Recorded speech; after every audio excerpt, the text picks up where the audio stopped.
get really big argument with your spouse, one option is to write a book. On visiting a borrowed country house in Arcadia, Georgia. To leave the city always takes a quarrel.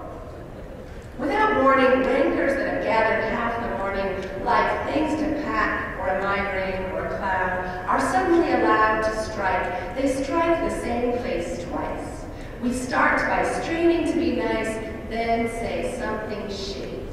Isn't it funny how it's what has to happen to make the unseen ivory gates swing open, the rite we must perform so we can leave? Always we must grieve our botched happiness. We goad each other till we pull to the hard shoulder of the road, yielding to tears inadequate as money. But if instead of turning back we drive into the day, we forget the things we didn't say. The silence fills a row on row of olive vines or olive trees. The radio hums to itself. We make our way between ceramic blue and hills of glaucous green and thread beyond the legend of the map through footnote towns along the coast that boast ruins of no account, a column more woebegone than solemn. Men watching soccer at the two cafes and half-built lots where dingy sheep still graze.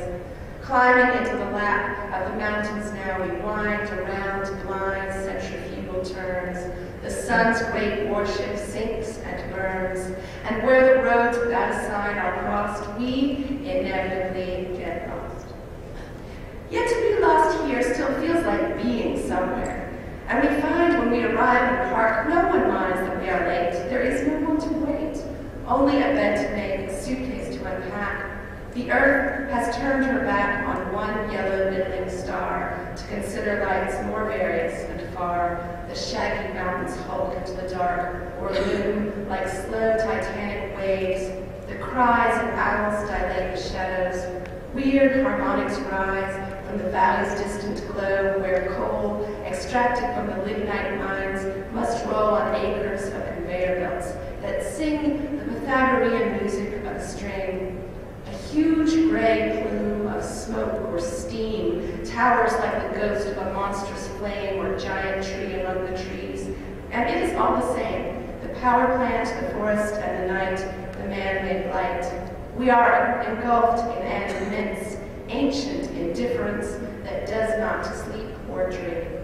Call it nature, if you will, though everything that is natural. The lignite-bearing earth, the factory, a darkness taller than the sky, this outdoors that wins us our release and temporary peace, not because it is pristine or pretty, but because it has no pity or self